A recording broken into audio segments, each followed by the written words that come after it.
This table talk is made possible by Mental Health Matters, a newsletter from themighty.com. I'm Ashley, and I'm joined by... I'm Camara. I'm Skye. Carla.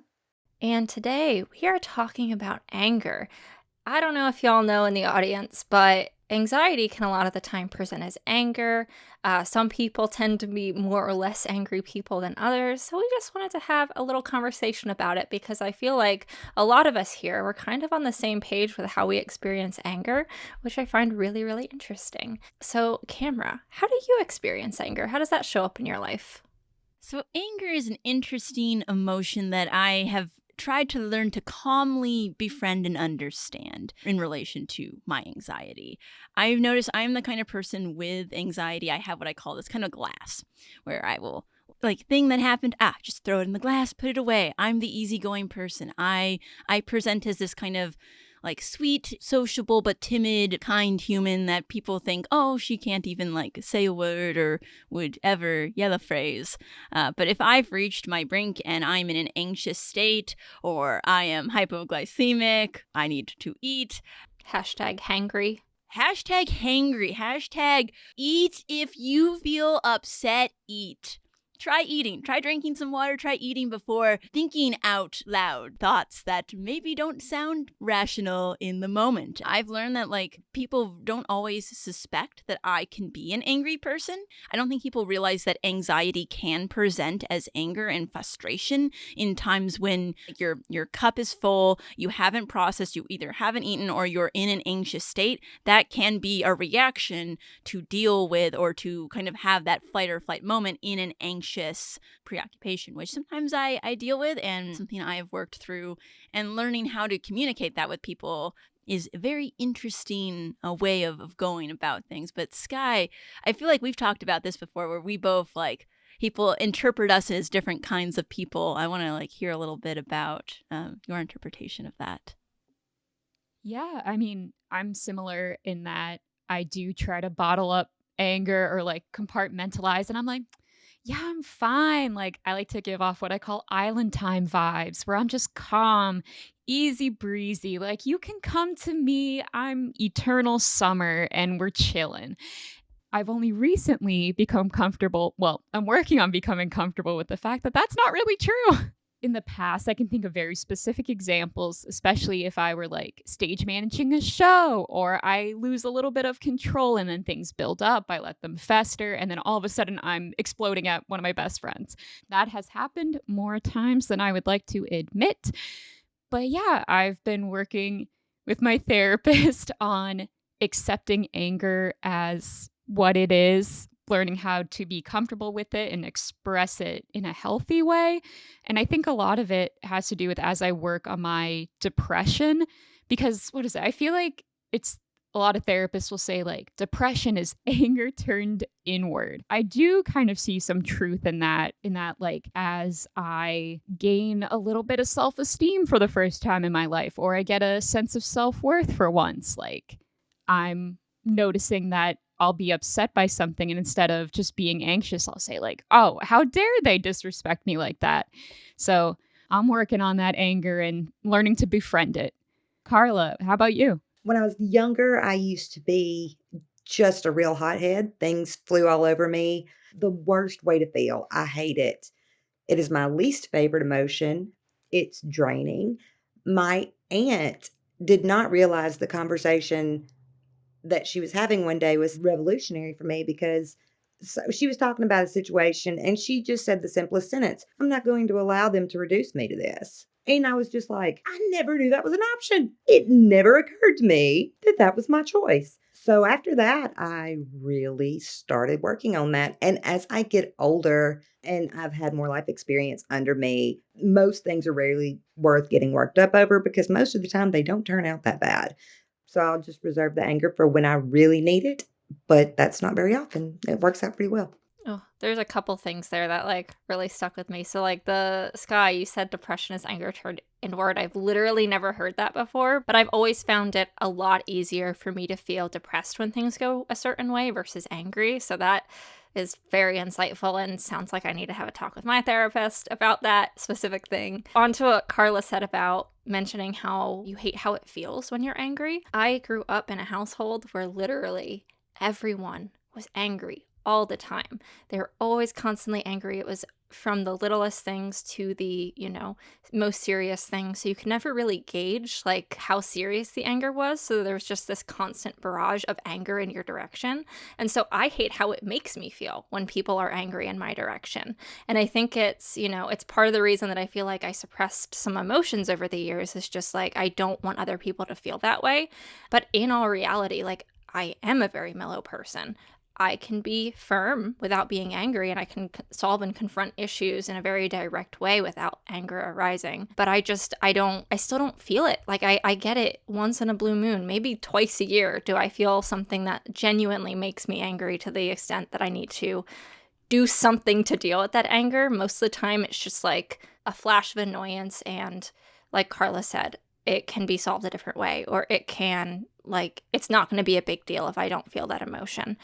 But, speaking to how we feel this emotion, when you are feeling angry, like what's kind of going on with your head or in your body? Do you feel like, I know sometimes anxiety can present physically, and I know we're connecting a lot of this anxiety to anger or anger to anxiety. So do you feel it in your body when you are feeling angry? Oh, most definitely. I think it feels very similar to anxiety, I think, in a way where you can feel yourself shaking. You can feel just the heart palpitations of like every like little drip. You start to kind of see things like the tapping of around. You start to hear things more. Things start to affect you more as you kind of start to feel like that anger building and processing. What I've realized, I don't give myself permission to even like when I start feeling these things, I'm like, oh, I try to shut down. My initial goal usually is to go to sadness rather than anger. I would rather cry than be upset at someone or go forward. So although it's like trying this battle of like fight the tears. Okay, fight the tears, but now I'm angry. So fight the reaction. It's like kind of this tug of war between the two. One thing I want to like say is I've realized recently that I think is something I'm working on within like anxiety and anger is I don't give myself permission to understand why I'm angry. When I feel angry, I feel it, and then I immediately either suppress it, or if I've reacted, I try to fix the situation. I try to go back to calm Camara, to, easy breezy, beautiful cover girl, like everything's fine. I'm okay. I'm going to apologize for this. I'm going to, instead of like, I'm angry. Why am I angry? How can we talk about this? How can we like, I call it, I cool up usually instead of cooling down. And really processing that and feeling in your body, feeling in my mind what's going on. It's like I don't even want to feel it at all. I'm like, oh, and it sometimes makes the anger even worse. Yeah, Ashley, what you were saying about like hating how people being angry around you makes you feel, like feeling that discomfort with anger. I can relate because I'm also in a very angry household. And I feel like in addition to my own anger I've been experiencing lately, like absorbing everybody else's anger, like I've become a mental and physical like dumping ground for everybody in my family. I noticed even looking at myself in the camera now as we record, I've been wearing my shoulders like earrings for the past like several months. Like Camara was saying, anger in the body feels very similar to anxiety. And it's that tension, like my neck muscles have been so tight. I'm constantly like rubbing my traps or whatever just to like find some relief. I know that like a big trigger for my migraine attacks is like that tension, that stress, that anger. And I do feel like it's literally boiling inside of me. Yeah, a lot of discomfort. And I think a lot of it, because it's so similar to anxiety, comes down to good old fight or flight or freeze or fawn. And I'm usually a freezer. But I think when I'm angry, I try to become a fighter. And so it's very uncomfortable physically and mentally. For me, it feels like an adrenaline rush, but not the good kind of adrenaline rush. So my go-to is to work that adrenaline off in some way. My favorite is rage cleaning. My house is never cleaner than when I'm angry because I have so much energy to do it. But that has been the most effective for me is just getting that adrenaline out, no matter what it is, go for a walk, something. I tend to handle the situation better without the adrenaline, and the outcome is better when I can blow up a very minor situation into something huge if I don't do that first. Yeah, that makes a lot of sense. I think I'm feeling very similar to you all. Is like when I do feel that anger, it just feels like my entire body tightens up, and I feel like I legit feel hot-headed in those moments. Like it feels like my brain and my forehead is getting warm, and it's just so uncomfortable to be in that feeling. Especially because I feel like the way I typically experience anxiety feels different than that for me. Like it's usually like I'm feeling it in like my lower guts because there's more of like a feeling of dread that I get with my typical feeling, but like anger is a lot more tension. It's a lot higher in my body. But since we are, talking about how much we do feel it, and Carla, you gave a great example of like how you help work that out. What are some ways that you try to either cope with that anger or try to work it out, especially when it gets to the point where you can't bottle it up anymore? I'm looking at you, Camera and Skye specifically. Oh my word. Carla, oh, kindred spirits. It can be hard for me to like really fully sometimes clean or like get things into an organization state. But if I have condensed myself, if I am in an angered, feeling this like anxious, angered state, I will clean. I will rage clean. I will start just like everything needs to be in order now. I shall make order.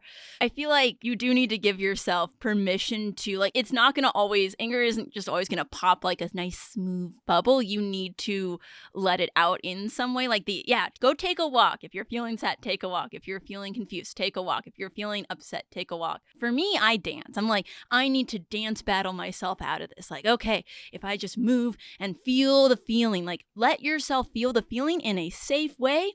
Also, if you're hypoglycemic and your anxiety and anger can sometimes present when you are hungry or you don't even realize that you need food, maybe you need a snack. Maybe you need just some water. Like always do what is that system? It's the like check your whole surroundings when you're upset. If you're feeling anxiously angry, have you eaten recently?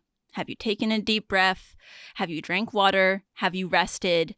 Have you taken a shower? Have you used exercise in whatever way that looks like to you? Just know that you can't just cool up. You're going to have to cool down and let it out in some kind of a way and find the way that works best for you.